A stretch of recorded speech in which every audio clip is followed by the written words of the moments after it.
We can always like bump up the volume. Can we? Yes, we can, but I want to make sure we're recording at a good volume because that makes a difference. Yeah, but then like if we're not recording at a good volume, then you could like bump it up with your magical skills. Yes, but then you'd hear more of the background. You'd hear more of... Well, what's happening in the background besides the airplane that's flying above us Exactly. right now? We don't want an airplane. That? I can't. Oh, no. Then we have no problem. Then we're great. I guess. We're trying out a new audio system, guys. So. Yes, and it's aptly called Scarlet after... Scarlett Johansson, who we talk about too much on this podcast. I didn't. Okay, see, now we've gotten too loud. How can you tell when you get loud? Well, you see how there are like red dots? That means we've overloaded the microphone. Okay. Yes, so we're trying to not have red dots on our individual tracks. Is that why you sometimes click them?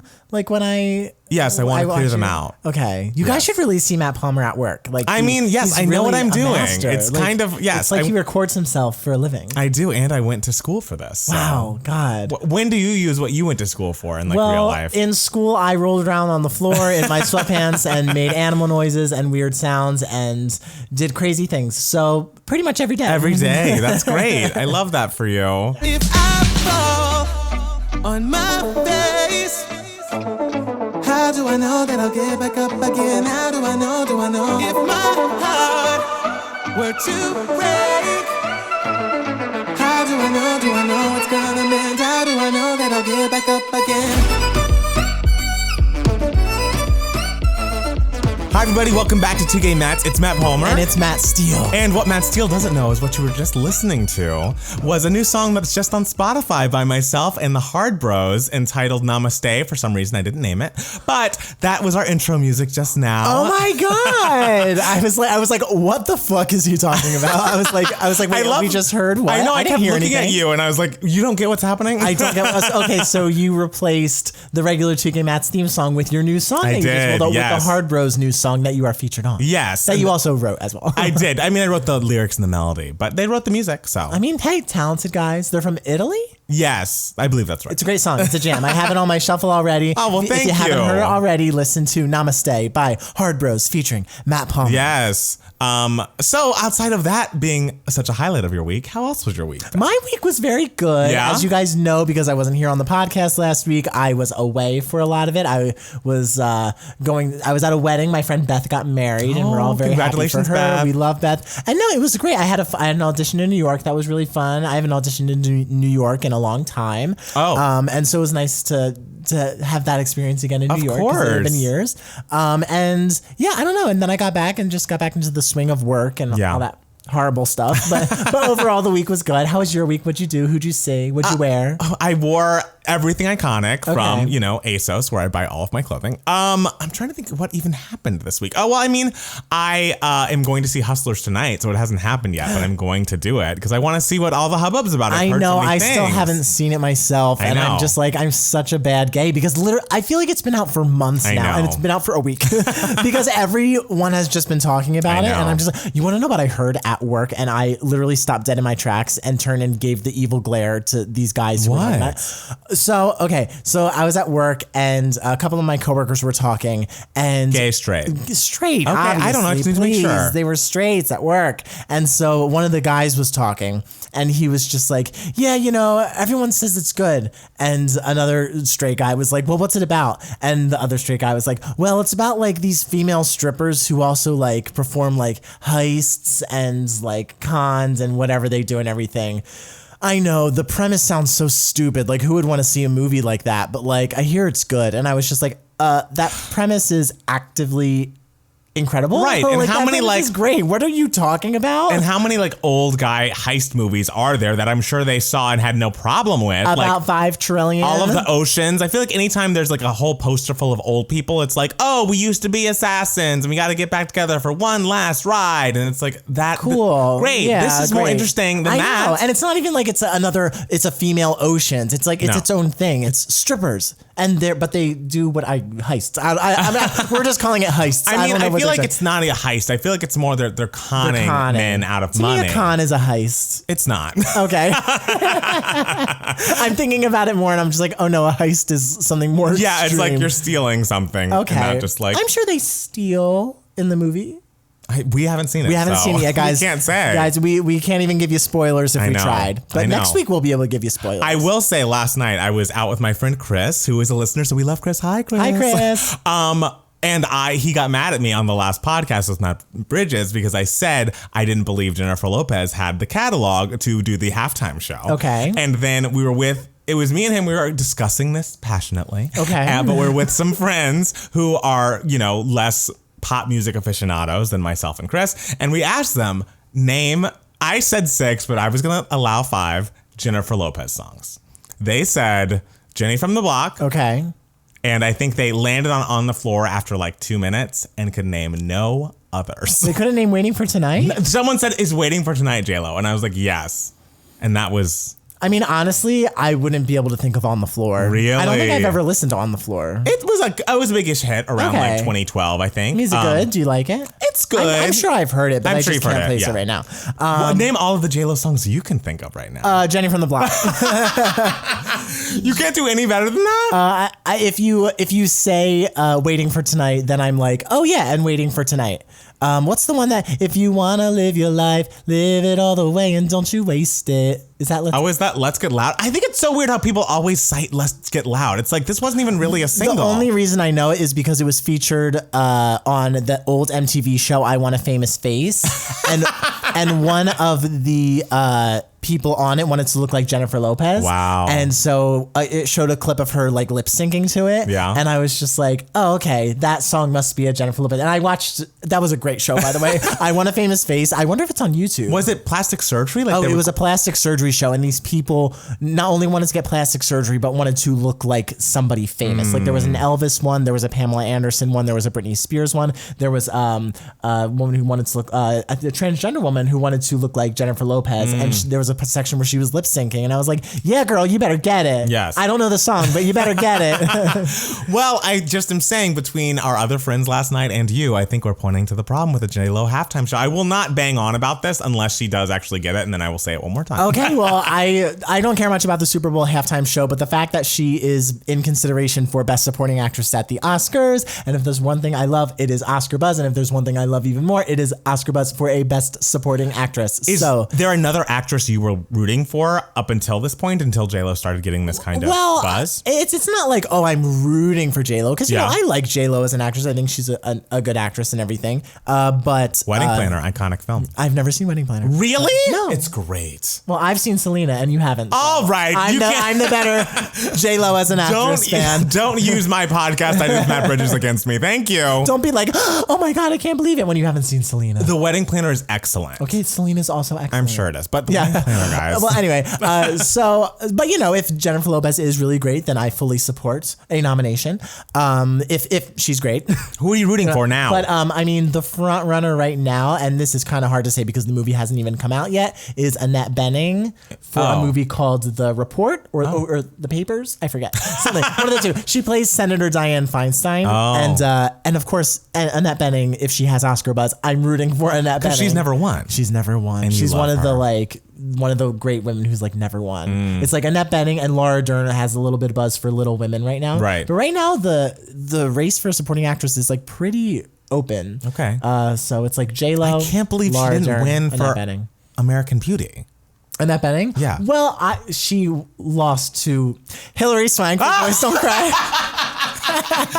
Who do we talk about more on this podcast? Literally, Hilary Swank or Scarlett Johansson? Hilary Swank gets the most shout outs on this podcast. And you walked into that trap, bitch. You walked into it. How would I have known? I mean, well, it's also kind of a funny thing because when Hilary Swank won her second Oscar, she also beat Annette Bening again. And the kids are all right? For being Julia. For the movie I've never heard a lot of that. people didn't see it. She's great in it. Okay.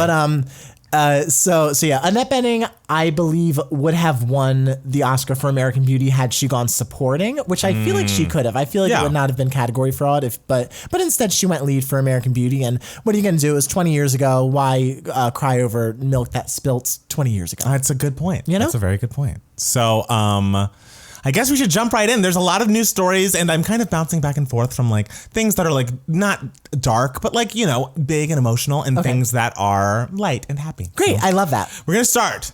Also, by the way, guys, we are unavailable to record this on Sunday. So this is being recorded on a Saturday. So if anything happened outside of the Emmys on Sunday and we don't talk about it, I apologize. We just, we have to, record this at some point, and Saturday was the day of this week. So that's what's happening. Sorry, guys, if something crazy happens during the Emmys, we'll talk about it on the following podcast. Yes, but as far as things that have happened today, Jonathan Van Ness of Queer Eye came out as HIV positive today. And have you read the New York Times article? It's I haven't. No, I was at work when this happened. Oh, okay. So. Well, he is preparing to release a memoir, the name of which I cannot find right now, but he is releasing it. I don't know why I remember the date, but it's supposedly September 24th. And he talks about his upbringing and how, as a young person, he was like 10, and when he was starting to be sexually abused by someone in his church, I believe an older boy. He also talks about how he used to I don't know how, he was addicted to meth. I don't know if you snort it. Inject it? I think you can. I know you smoke meth. Oh, you smoke it? Oh, you can definitely smoke meth. Okay. I think you can do other things with meth, but Essentially, he was doing much like Justin Bieber said in his long Instagram post a few weeks ago, hard drugs. And he has been in and out of rehab, I believe, twice, and moved to LA and fell into that party-ish lifestyle, but then came out of rehab, became a hairstylist, and started on Game of Thrones, and then got to Queer Eye. And so now people today look at him and think, oh, he's so wonderful and perfect, and his life has been so wonderful and perfect. He's always been this unicorn positivity beacon, and he's just saying, the last line of this article is just so beautiful. I want to get it exactly right, so let me scroll down. Okay. I can't believe he's done so much in his lifetime. I know, he's young. And he's young. Wow, it's insane. I think all of this happened by the time he was 25. Wow. He was diagnosed and all of this rehab stuff. He's basically saying, these are all difficult subjects to talk about on a makeover show about hair and makeup. That doesn't mean Queer Eye is less valid, but I want people to realize you're never too broken to be fixed. Oh, which I think is such a beautiful sentiment. He's so great. He is wonderful. Yeah, I don't watch Queer Eye enough, but everything I've seen of him is just terrific. He is hilarious and kind and has nothing but positivity to spread to the world. But again, I guess I also would have assumed that he has lived a life in which he's always been this wonderful and buoyant and seemingly carefree, but you never know what's going on behind closed doors with That's people. true. Well, I guess once you've been through all that, you kind of have to live your life in a sort of way of just I know. I'm going to positivity. I'm spreading good things to the world because I know how, dark things can be. So, love and support to Jonathan Van Ness. I'm very proud of him for coming out about this because even though we've come a long way as far as gay rights go, I feel like there's such a stigma around people with HIV positive. And I think it's beautiful that he's going to add this name to this long, beautiful list of people who are living a huge, full life with it. It's not a death sentence. It's 2019. Yeah, especially you're finding more and more entertainers who are coming out as HIV positive and everything. It's I'm friends with Alexandra Billings who's on Transparent. She's HIV positive, and she's very open about it. I feel like more and more famous people are coming out with this, and I think it's just a wonderful thing to see because it shows there's such a stigma around it that it's such a death sentence and everything. But now there's so many great things going on with modern medicine and everything, and people are able to live such full productive lives enough to become famous and become hugely popular and known to the world. Yeah, and I feel like much like anything else, like being trans or being gay, it's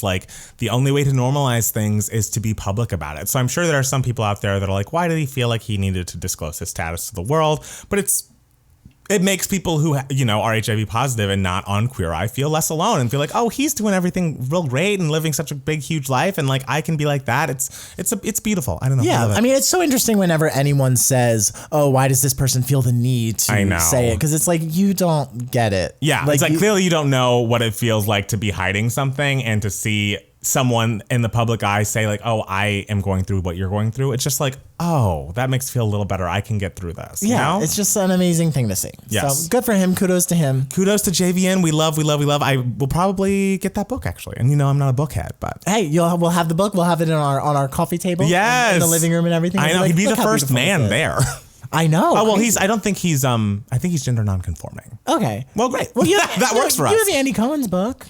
It's not on the table. Oh, it's not on the table, guys. It's in the bookshelf. Yes, the table's different. Yes. In more good news, SNL has fired Shane Gillis for his racist remarks just days after NBC announced he was joining the show. I'm thrilled. Well, I wish her the best. Fuck that guy. I saw on Twitter that he did stand up like last night or a couple nights ago and said, you know what, I'm okay with this decision. I'm fine with it. I understand why it happened, but just know I was glaring at all of them with a mean Asian accent. Yeah, no, he was like reading all the mean comments with an Asian accent. It's kind of like, okay. Oh, so you've learned nothing, clearly. Okay. And his like Instagram thing was, I believe it ends with, I was always more of a Mad TV guy anyway. And like, I was good enough to get on SNL and no one can take that away from me. It's like, well, they kind of did take it away from you before you even got on SNL, so. Well, it's so interesting because I feel like it's been how these people react to the initial scandal that's what gets them fired. Right. Like it's like the Kevin Hart thing. It wasn't that he tweeted these things years ago. It was the fact that he refused to apologize. With this guy, I feel like it was the fact that his apology was really bad. No, I think he would have been fired either way. Oh, you think? I do. I think because what he did and said was so beyond the pale. Like, there are ways to make what Kevin Hart said like not a big deal. If it's like he didn't use a slur at least, but Kevin Hart? Oh, did he use a slur? I didn't remember. Oh, I just remember him saying he like hit. Well, I feel like no. Kevin Hart had a lot of tweets with the F word in it. It's not Oppression Olympics, but I do feel like there's been a longer history of time in which people could not say the words that Shane Gillis said, of course, versus absolutely. what Kevin Hart said. So to me, I felt like there was no turning back from when you saw the video of what he said last year. Yeah, that's crazy. Right. Did you also see that Andrew Yang is gonna like have a sit down with him? Yeah. Okay. I feel like I was talking to someone about this last night and they felt like, well, I feel like it's good to lead with compassion. It's a good thing to like open people's minds and like change people. But like, I feel maybe I'm just a bitter bitch, but to me, it's like, I am not responsible for you waking up and like learning how to be a good person. You're a grown man. Like, and you don't deserve my time. I don't want to be unkind, but I don't owe you my time. And it's just, I don't want this person in the public eye anymore. I don't want him to be discussed. I really want him to like go off and be a better person in the private sector on his own time with his, like, why is a person running for president sitting down with this guy just because? Like, I mean, that's kind of my issue with it. Because, if you don't want to give Shane Gillis the time of day, that's on you and everything. I really don't. I necessarily wouldn't want to either. But, if people want to sort of say, hey, let's have a discussion about this so I can tell you why you were wrong, why it was a mistake, then sure, go for it. I think that's beautiful and wonderful. Flowers and sunshine and smiley faces. But the fact that someone running for president is kind of just latching on to the sort of big scandal of the moment, that's like an entertainment scandal, is considering who we now have as a president, right, and how he sort of got his presidency through gimmicky things like that. It just doesn't sit right with me in terms of the presidency. And I mean, correct me if I'm wrong, I feel like Andrew Yang is not polling super well at this point. No. I mean, I don't think anyone really expected him to. Right. He's kind of like he wasn't a name until literally like just, a couple months ago and everything. I wish he would either focus on his presidential campaign, or if he is, sorry, I thought my phone was muted. If he is not going to be running for president, he should focus on, preparing for Senate or something. Like, I feel like this is all a direction in which ends with like a book. And it's like, I don't need a book. I need people in office that have the same ideals I do. Yes. And so like, do your job. Yes. It's like Andrew Yang is a very passionate person when it comes to, politics and the economy, very much the economy and all this stuff. So do stuff that focuses on that as opposed to sort of latching on this sort of scandal. Like Shane Gillis, no one's going to remember this scandal a week from now. Right. Thank goodness. So it kind of just feels like I'm grabbing for something that'll get a lot of buzz in the moment, so which doesn't sit well with me at all, considering the circus that we have going on right now. I completely agree. I completely agree. Yeah. So, R.I.P. that guy. I will not be speaking about him again. But in more, I don't even know. This is probably weirdly the darkest story because it's just so like, what exactly is happening? Oh, what are you going to say? I'm scared. Nick Carter. Oh, no. I know. We have to talk about it though, right? Yes. So Nick Carter has filed a restraining order against his brother, Aaron Carter, claiming that his brother threatened to kill his pregnant wife and unborn child. So what day was this? What day was the 18th? Was this like Thursday? This was, yesterday was the 20th. Yesterday was, it was Wednesday. It was Wednesday. Okay, so Nick Carter, a little bit out of nowhere, posts to his Instagram, after careful consideration, my sister Angel and I regret that we were required to seek a restraining order against our brother Aaron today in light of Aaron's increasingly alarming behavior and his recent confession that he harbors thoughts and intentions of killing my pregnant wife and unborn child. We were left with no choice but to take every measure possible to protect ourselves and our family. We love our brother and truly hope he gets the proper treatment he needs before any harm comes to himself or anyone else. Of course, since then, there have been tweets from Aaron all the live long day about how he hasn't seen him in 4 years and didn't intend to see him ever again. And he just wants to be left alone. And he has, basically no connection with his family at this point. He posted, I believe, an Instagram video of himself wearing an NSYNC shirt and singing bye, bye, bye and flicking off the camera in like a mirror selfie moment. And it's just like, I don't know. I feel like that family stuff has been going on with that family for so long, and like Aaron's now attacking the fact that Nick Carter has rape accusations against him and saying that this is about Me Too, and like literally adding the women that have accused him on Twitter. I don't know if that is like with their consent or not, but it's just like this is all so messy and so sad and so I don't know. It's just like I want everyone in therapy. I just think everyone in this family needs to go to therapy, and not on TV, not like Iyanla, Dr. Ruth therapy, like real serious therapy. Because I believe they also have a sister who has passed away. I don't know if she OD'd or if she committed suicide, but it's just like clearly this family has just gone through it, and to see it in the public eye. The thing is, of course, I love drama. I love things in the public eye that are like messy and things, but there's a line. Like this is not even fun. Oh, this is why you say you don't like Real Housewives of New Jersey. Exactly. Because you're just like, I don't like it. There's family involved and it's way too serious. Right. Whereas like Real Housewives of Beverly Hills is just like, why didn't you come to my party? Exactly. That's the kind of argument I want to see. If it's like family drama and if someone could be killed, I don't want involvement. Yeah, and it just seems like both parties are so sad, and it's just such a mess. And that Bye Bye Bye video, did you watch it? I did. I mean, I don't know how long it was. I watched a second of it it's like and turned it off. It's only like 4 seconds long, but it's pretty rough. And Aaron Carter, I hope he gets the help that he needs. Also, same with Nick. I don't know how Nick Carter's doing now. I mean, I don't either. How many years ago? It was like 2 years ago with the rape accusations? I think something like that, yeah.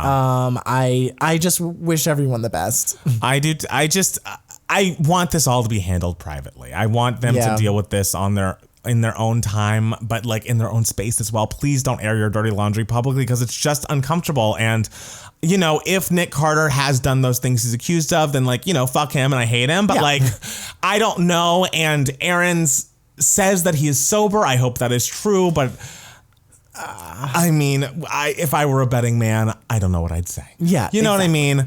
I hope everyone gets help. It's my thought on the Carters, and I want it not to be public anymore. And this is what I'm saying. There's a lot of darker news. We're getting happy now? We're getting happy. Thank you, Jesus. This is amazing news. Okay. You may not care. Okay. Nicole Scherzinger. What? Has confirmed. What? She's going to be Grisabella in Cats on Broadway. Disgusting. Like how she was supposed to be. Disgusting. Okay, never mind. The Pussycat Dolls are getting back together. Yeah, right. Yeah, right, bitch. Look, it's an ET on. Oh shit, I clicked something else. It's an ET Online story. They're recording new music. They're going on tour next year. She just signed a multi-pound dollar deal, which of course this article's from the UK because no one cares about Nicole Scherzinger on this side of the pond. Okay. But they're recording new music. They're going on tour. There's going to be new Pussycat Dolls. And there are going to be new interactions between Nicole and Melody Thornton, who, if we don't know, is the black girl in the Pussycat Dolls who always thought that she should have been the lead singer. She gets to do some ad-libs at the end of Buttons, and you can see performances where she does them, and Nicole is just ignoring her as she's just squealing off pitch on the side, and it's just like, iconic. I could watch this for the rest of my life. I mean, Danity Kane was also supposed to get back together. Wow, really? I mean, but those girls, it seemed like actively hated each other, whereas Pussycat Dolls, it doesn't seem like there's that much drama. And Danity Kane's back together now. What? 3 of them are doing music together now, and they've forgiven each other post-punch. Oh, Jesus. So Aubrey, Dawn, and Sure, Shannon and are... then 3 months from now, they're going to be broken, and they're going to put out a great song like Lemonade and then ditch us all. They put out a song. Okay. But there's going to be more music. I hope. I am still holding out hope that Andrea rejoins Danity Kane, the true vocalist of the group. But that's neither here nor there. We're talking about Pussycat Dolls now. As Danny Pellegrino kindly calls them, more Ho anthems from the Pussycat Dolls, because that is a sound from the radio that we don't hear all the time. Last night I went to a club, which was not something I usually do, but it was like girl pop night for like an event called Candy Pop, and I literally knew every single word of every single song that was played. Of course you did. I mean, yeah. Of course. And they played Don't Ya, and I was just like, yes. Guys, don't you wish your girlfriend was hot like me? Like, what? I mean, actively iconic. Oh my God. Like really, really great. That sound of like the late 2000s, just like 100 girls just whipping their greasy hair like in there and just like. Why were there 6 of them initially? I think it dropped down to 5 before the second album, but like who wants a group of 6 girls? It's a lot of people. It's a lot of people, and it's like not. No, especially when Nicole does all the vocals. She needs to be in the center of a triangle. Yes, we got to think of the image aesthetically. How like there needs to be a triangle with Nicole as the point, right? And the other girl who does the ad libs to her left. You got to hear the ad libs. Okay. You got to hear when she does them. She can be wherever. But I am very, very excited because I think Pussycat Dolls have put out 2 great albums, especially that second album, Doll Domination, which featured the first single, When I Grow Up, which I always felt like was a song that was pitched to Britney Spears and she passed on for Blackout. I feel like there are several songs of theirs like that. They have a song called Happily Never After that Neo wrote, I believe, for Britney after she was leaving Kevin Federline. And I don't know, they just have a lot of great music, and I want more because I tell you, more often than not in the gym, I'm listening to Doll Domination. Oh, I mean, well, that's gym music. Yes, like that is just, I need to be hot. I know, I need to be hot. I'm like working up my Nicole and her friends. So, good for them. I know. I wish them the best. I hope there are no fights like how there were with Danity Kane. I'm sure there will be fights, but I don't imagine they'll be physical. Okay. You know, cool. And I think that's fine.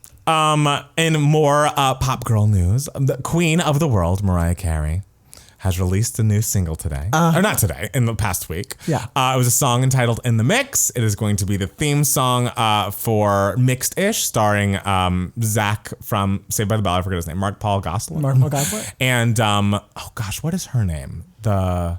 Tika Sumpter? I think she plays the mom on that show. Oh, I have no clue. Okay, I think that's who that is. If it's not, I apologize to Tika and who is the true actress. Okay. So Mariah was tapped to do the theme song for the show, and I listened to it, and I must say initially my official review was the music is great, and the production is great. I found the lyrics and melody to be a little messy. And again, this is hard for me to say. I don't like to speak ill of Mariah publicly because she has done more in her life for all of us than any of us can say we've done. But in repeat listens, I'm enjoying it more and more. I think it's nice to have, a big vocal from her after Caution was so subdued. But I do think the chorus especially, there are so many great melodies in it, but it's like all together, it just feels a lot of choruses within the chorus. Yes. It just is a little more complex than it needed to be. I think I like the post, I like a little better with the yay us, because it's just a little more singable. Okay. A little easier for the people. But how did you feel about it? I agree with you. I think it was fun, a really fun listen and everything, and it sounds like the theme song of a TV show. So that's the goal, It's not like we're aiming for like Billboard Hot 100. It's not like it's the single off the new album, right. But I agree with you. It's like each line of the chorus is its own chorus, is a really good chorus in itself. And if they just kind of repeat it a little more, it would feel more like a one single chorus. I agree. I agree. So I agree with that. I didn't know Mark Paul Gosselaar was in this show. Yeah. Is it because he is also somewhat mixed? I didn't know he was somewhat mixed, but you didn't know I saw him on the red carpet talking about that, and he's like, I don't really have this problem as much as some of my mixed siblings do because I look the way I look. But no, I didn't know that. But now he's Dutch Indonesian, which is apparently a whole sort of thing. There's a. How do you know this? Well, because my coworker years and years ago said something. She was like, "Oh, I'm dating this guy, and he's Dutch Indonesian like me," and I was just like, oh, "What is that?" and she was just like, "Oh, it's your family's from Indonesia, but like the Dutch settled in Indonesia, so it's like the sort of the people in Indonesia are Dutch Indonesian, right? And so I was like, oh, and she's just like, yeah, it's basically just like a bunch of white people who like have a little bit of Asian in them, and I'm just like, okay, that's cool. I didn't know this about you, and I found out Mark Paul Gosselaar was Dutch Indonesian. Wow, all right, the more you know. Yeah, I know. I just honestly, this isn't even much of a story. I just want to talk about how much I like this. Keke Palmer has decided to start selling merch with the now infamous "Sorry to This Man" photo and the text on it. I think that is the funniest meme of all time. Oh my God. I think there is nothing that makes me laugh every single time I see it except Keke Palmer's "Sorry to This Man" speech. Every single tweet. Every single tweet. It could literally be a tweet about people I don't even know, and I'll still just laugh at it. I love it. She's so charismatic and funny and just has such a, I don't know, or even just her way of speaking naturally is so hilarious. I don't know. Yeah. I feel like between Hustlers, and I think she's been added as the third host of the third hour of Good Morning America with Michael Strahan and some white lady. I think she's kind of having a moment. She really could. You know? And the fact that she's capitalizing on this meme and Very selling wise. the merch from it, good for her. Ooh, speaking of merch, did I tell you that Sheena from Vanderpump Rules is coming out with an athleisure line? Which is like very whatever, except she has a crop top hoodie that on the sleeve, it says "It's all happening." I'm buying it. Oh my God. Like, if that's not the funniest shit I've ever seen, I'm buying it. Like, I say "It's all happening" all the time because of Sheena's dumb arm tattoo and the fact that we can all have arm tattoos now, just like Sheena. I need it. I don't, okay. I'm happy that you are in a position where you can buy that. Why don't you think this is a good purchase? I think it's a fun purchase. Well, I feel very judged by you right now. I'm not judging you. I'm just saying I'm happy that you're happy and that it seems like a lot of fun if I knew what the hell you were talking about. You knew what I was talking about. You've seen the gifs of she has a tattoo that says "It's all happening" on her forearm. The gifts? A gif. Yeah, there's a gif of her being like, "It's all happening," and like pointing at her arm. I've never seen a gif of Sheena in my life. Of Sheena, period. I will send you a gif. She has that tattooed. When people Google the phrase "It's all happening," Sheena comes up first, not Kate Hudson, which is what the quote's from. It's from Almost Famous. Okay. And this is just hilarious. A fucking arm tattoo that says "It's all happening" is idiotic. Oh, but now that she has I had no hoodie, idea she had that. Yes, and she has a hoodie, and then right on that arm sleeve, it says "It's all happening." I just have to buy it. All I know about Sheena was that she was in a very low budget commercial with my friend Fernando. She was, and no one told me. Well, I didn't know. Okay, so this is a random story. We're at my friend Fernando's, and me and my friend Matt Bridges, who was here last week, King. We like to give Fernando shit about this one commercial that he did. Fernando is also very homosexual, and we joke about him all the time because in this commercial was from like 2011. He had to be like a guy, and he was just like, my bros and I love movies, so we always rent movies and da-da-da. Like he had to be really broy and everything. And then the premise of the commercial is like a girl comes in and like visits them, and they have to try to impress the girl and everything. And so me and Matt Bridges always like to like, when we're at Fernando's place, turn the commercial onto his TV and start blaring it when he's like not in the room, so he starts hearing it. And so Matt Palmer was with us one day, and so we started blaring the commercial, and Matt Palmer was watching the commercial, and it got to the part where the girl comes in, and I hear Matt Palmer just scream, "That's Sheena!" And he goes nuts, and the three of us are just like, what? And he's like, "That's Sheena from Vanderpump Rules!" And of course, the three of us don't watch Vanderpump Rules, so we're just like, what the hell are you talking about? And Matt Palmer's going insane. I just couldn't believe it. I have talked about Vanderpump Rules so much in my life, especially to Matt Steele. I feel like he'd at least, I guess you hadn't watched the first season at that point, because we've watched the first season now. I watched like 3 episodes of the first season. But yes, but you would recognize Sheena now, wouldn't you? If you were like, "Hey, that's Sheena," I would be like, "Yes, I recognize her." But if I passed by her on the street, I wouldn't recognize her. If you saw a random commercial with Fernando in it and a girl came in and it was Sheena, would you recognize her? No, I clearly I didn't, guys. Wow, that's hurtful to me. That's just really hurtful, but it's I'm fine. sorry I did that to Sheena. Sorry to this Sheena. Sorry to this man. I wouldn't know a thing. I wouldn't know a thing. Oh, so good. Apparently Kristen Chenoweth has opinions about the Wicked movie. Have you heard this? I didn't know. Wait, is this Broadway news? Yes, I know. I saw the news and I put it out because when did this come out? This came out what? The 19th of September. Where was I? Weekly article saying what have I been doing? That Kristen Chenoweth is campaigning for 2 people to be in the Wicked movie. Mm-hmm. I'll just give you 2 guesses on one of the 2 people. I'm assuming Dove Cameron. Yes, who is that? Dove Cameron. She was what's her name in the Hairspray Live? Amber in Hairspray Live, Oh, the okay. blonde girl. Who Okay. we were both like, she's great. Okay, good. Okay. Yeah, so she's really good, I and remember she can do classical, she can belt, she can do it all. She's in Light in the Piazza right now with Renee Fleming. Okay. And do you think she would be Glinda? She'd be a lovely Glinda. Okay. She'd be a very good Glinda. I can't think of a blonde girl who can sing as like that part and also do comedy as well as Dove Cameron. So like, I feel like Dove Cameron is a very smart choice. All right. I have no idea who she wants for Elphaba, but my opinion before we say anything is Elphaba should be an unknown. If you cast someone famous as Elphaba, that's a huge mistake because everyone is going to have opinions, and of course everyone's going to be angry about it no matter who it is, even if it's a beloved person. Do an unknown. The show is strong enough. You can fill it with famous people. Get an unknown for Elphaba, please, for the love of God. Wow, a lot of feelings about that. Those are my feelings. Now, what are Kristen's feelings? Give me two. I'm going to give you two guesses for who she wants as Elphaba. I mean, I'm guessing like. Well, I mean, a lot of people are throwing around Ariana Grande. That's who she wants. Who she wants? That's okay, who she wants. Ariana Grande's The Wizard and I is excellent. Objectively excellent. Absolutely. Like, it's like, really, look really at all great. those consonants, bitch. We never heard those from you. Yeah, that Wicked concert that aired last year for the 15th anniversary. Ariana Grande was excellent. She really was. Really, really good. We'll see. I mean, what is you feel like she's not a strong enough actress? Because I guess we did see her in Hairspray as well, right? Yes. And she wasn't. I mean, lovely voice. Beautiful voice. Beautiful voice. Yes. We'll see. We will.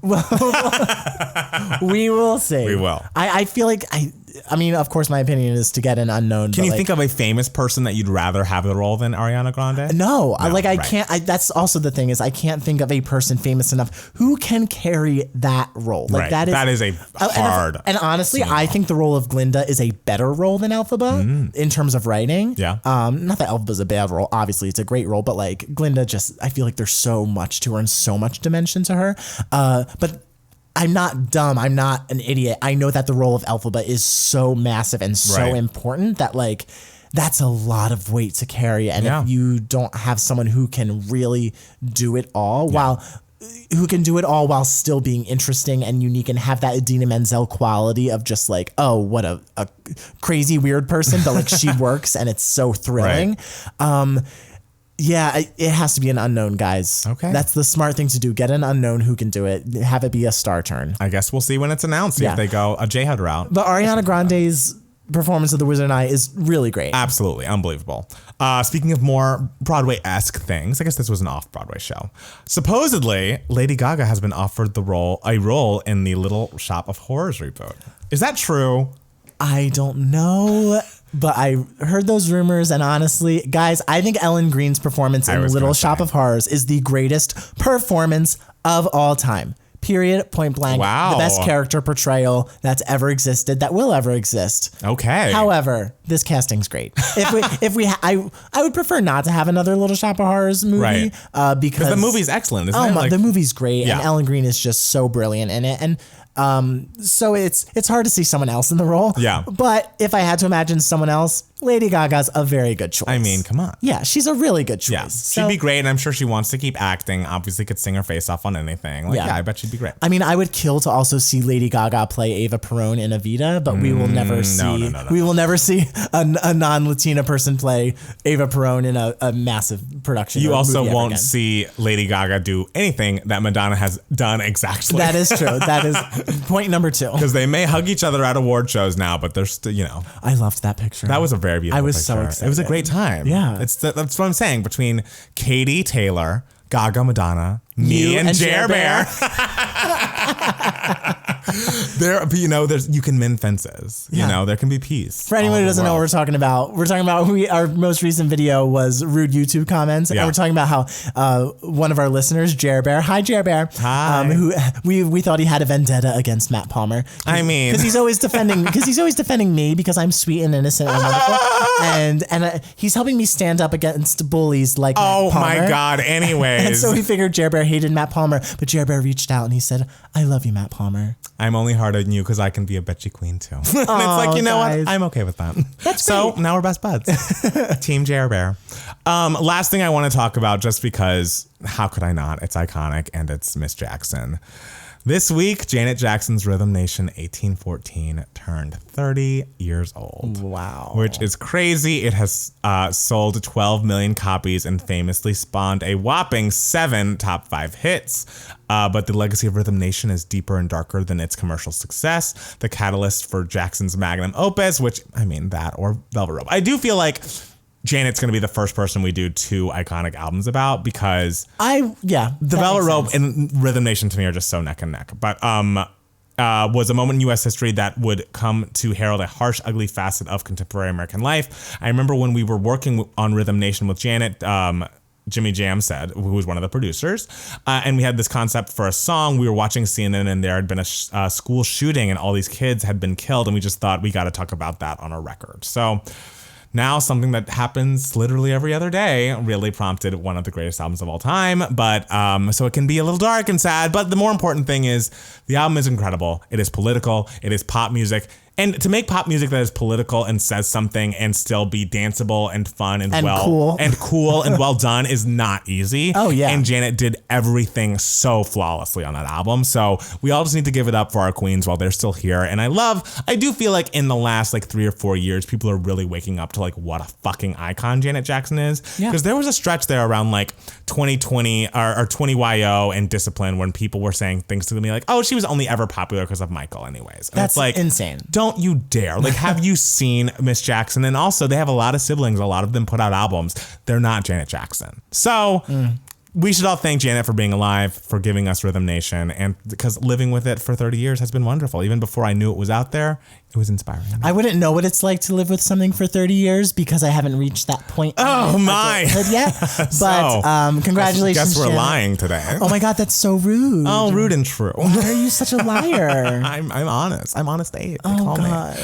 Oh my God, guys. Okay, so I think that's gonna be it for our News for Idiots. We'll be back in a moment with Email My Heart and Giving You Moments, Darling.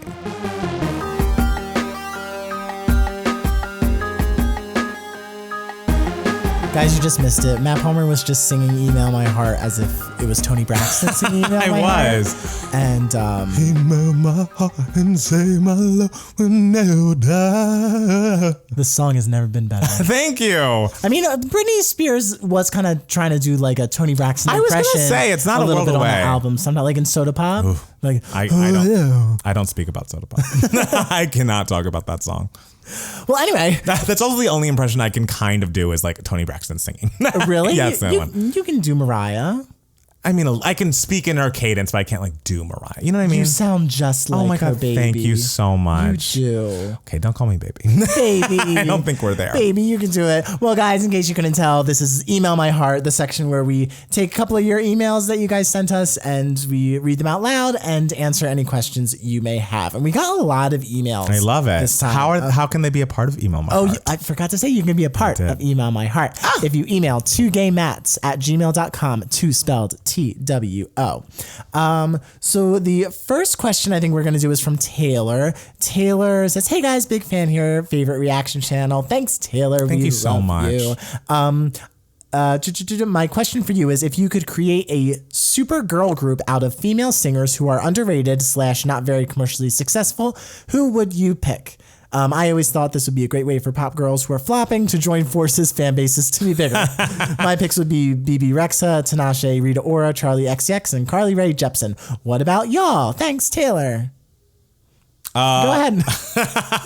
I love that group. I feel like those are people that could get together and other fan bases would get together and it'd be a big thing. And they're very different. Very different. That is my number one thing about a girl group is they all need to be very different from each other. That way they all stand out. And absolutely. It gives something different to the group. Yes, it'd be very Spice Girls-esque. Yes, exactly. Very special, very TLC. Yes. My band that I put together is more of a band than a girl group. It would be Mandy Moore, Vanessa Carlton, and Michelle Brandt. That's the cutest band I've ever. It would be very Haim as adults.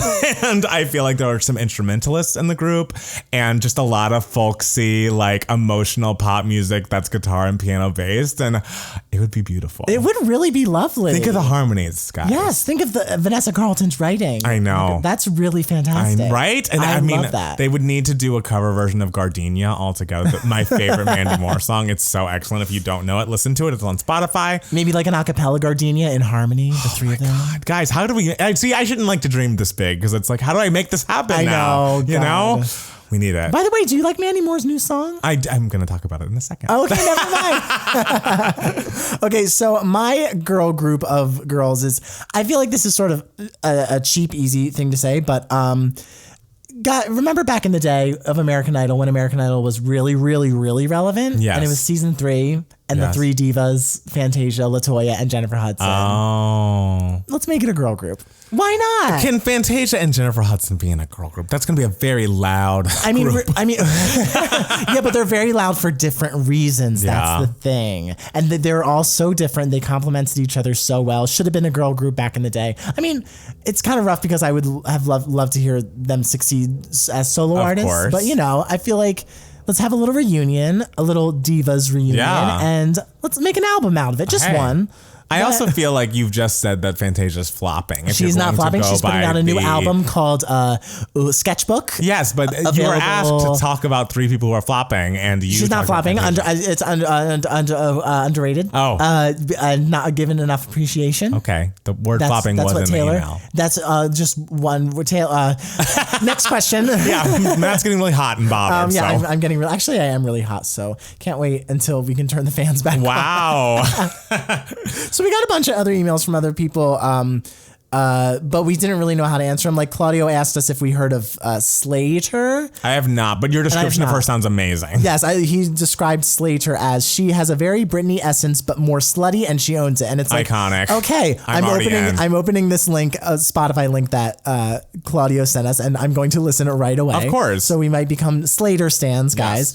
Yes. And Mark actually asked us, sent us a very lengthy email with the only question being, a lot of it was commenting on a lot of our stuff, which I really love. Yeah, I love that. Thank you.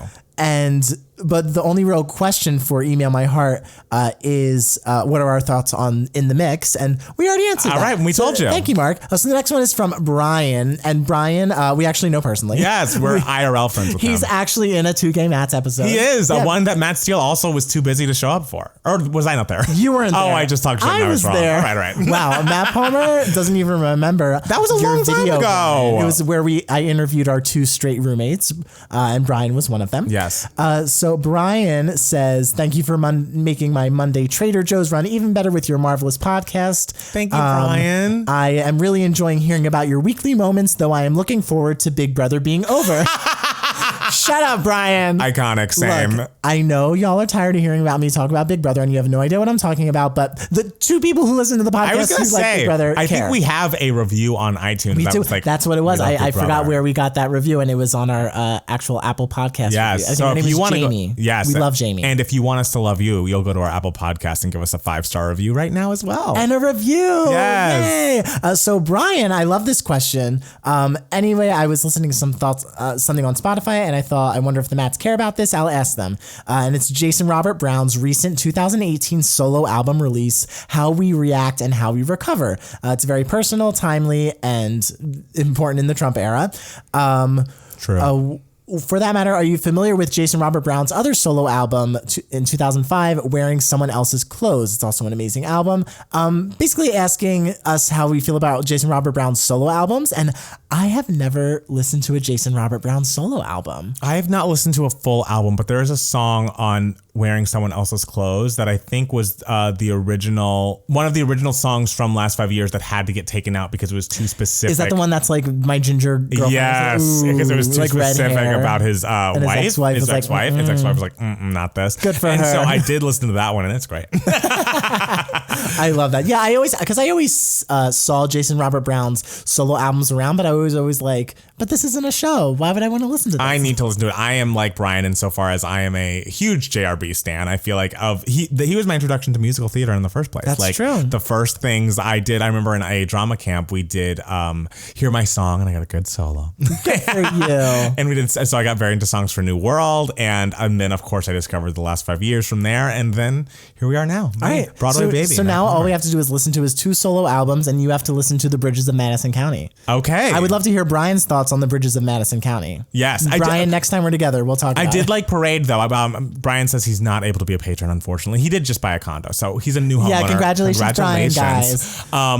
But I did like Parade a lot. What's the song where he's on the stand? It's Hard to Speak My Heart. That one's my favorite. Yes, that's an excellent song. And the song that I'm so happy you loved was also What Am I Waiting For?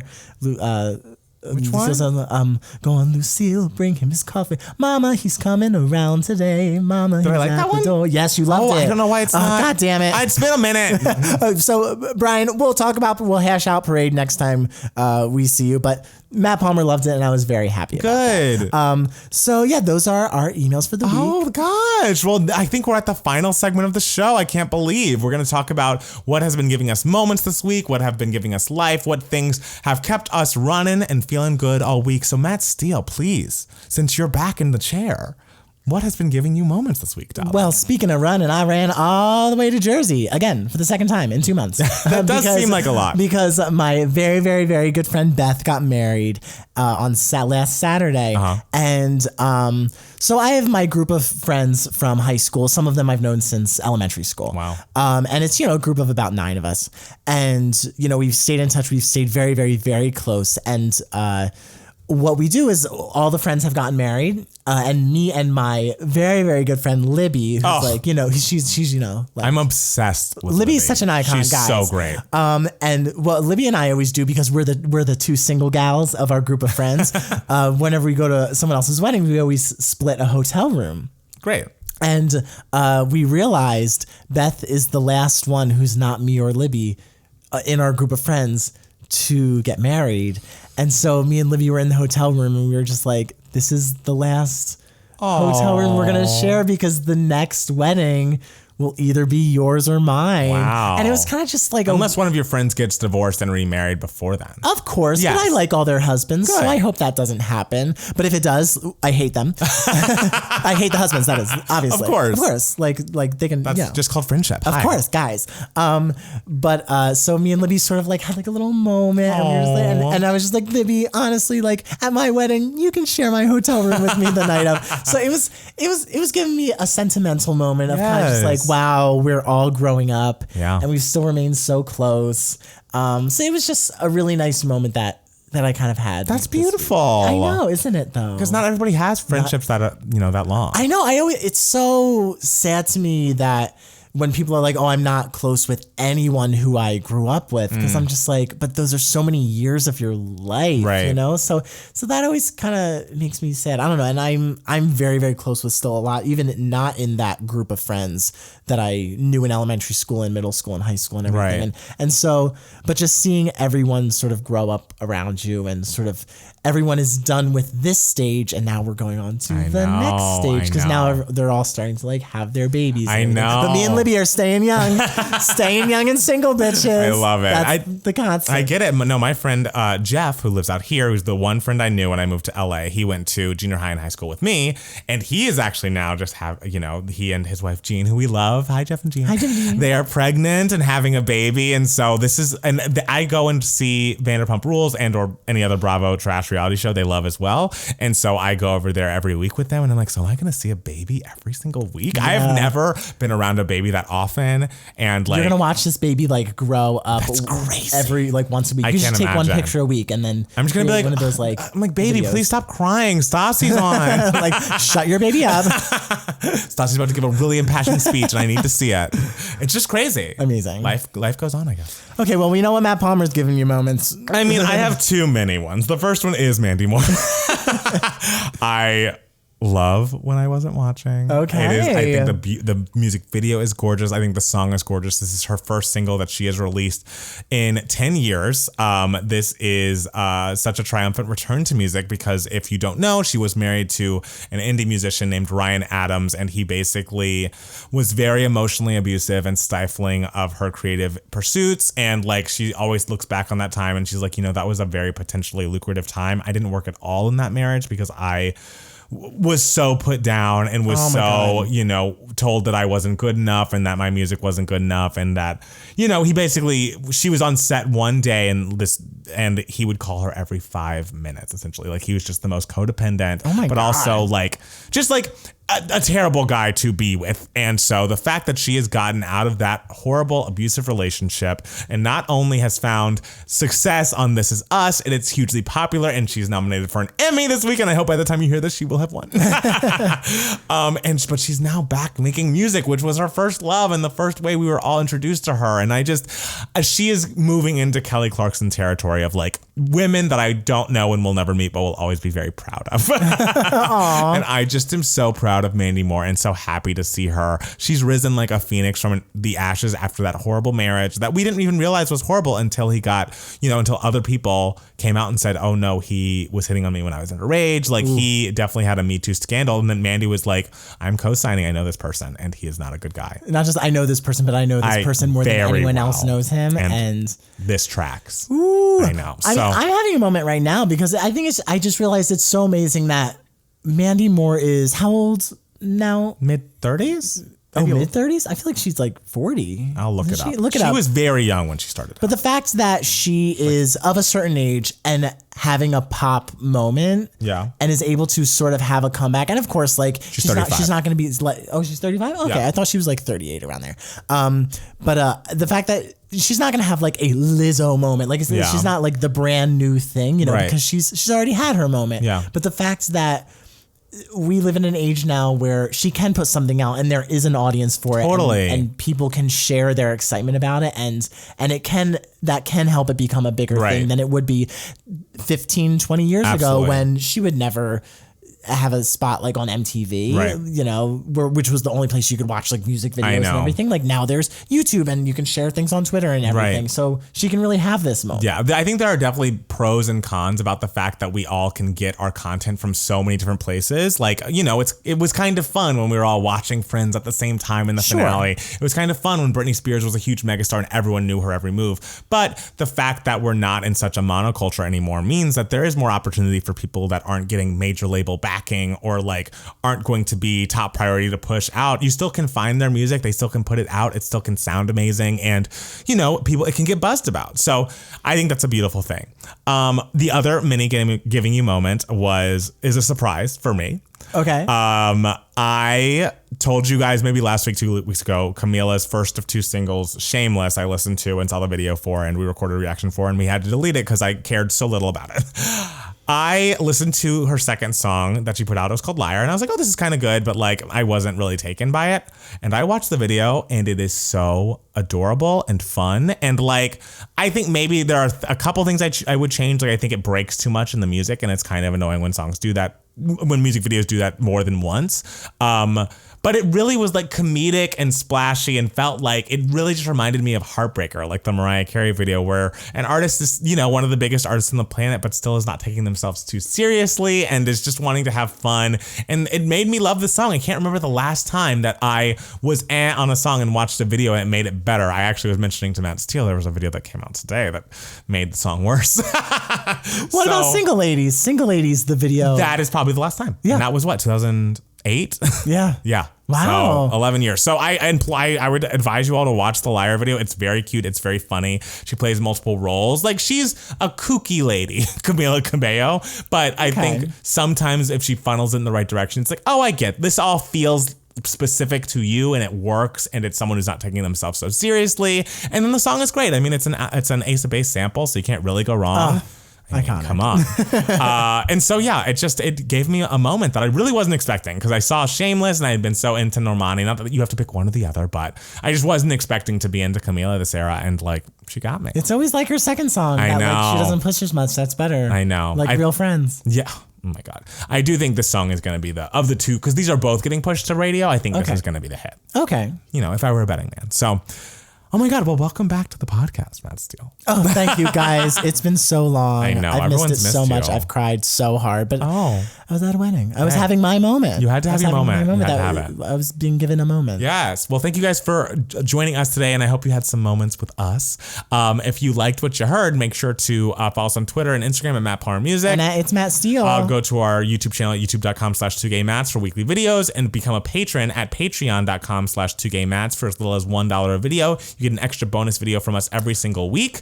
And what's that? Corey just texted me, 4th row at Judy screening. Renee is here. I'm about to cry. Wait, how did he get into a Judy I don't know, screening? but I'm furious that He I'm not literally there. just was like, oh, October 1st, we're all going to watch it together. I know. Well, I'm seeing it Friday, September 27th. my God. But, oh my God. We're mad at you, Corey. Why didn't you invite us? I mean, I'm happy for him. He loves Judy. Okay. Wow. I guess we're happy for him. Guess I'm the better friend. My so we can initial all hear instinct, about it. I just jumped to fury and pure jealousy. Pure jealousy. I mean, we've all been there. But so it's okay. His face is saying it's not okay. But guys, thank you guys so much for listening. We love you so much. We'll be back next week with another 2 Gay Mats podcast. Bye, guys. Bye.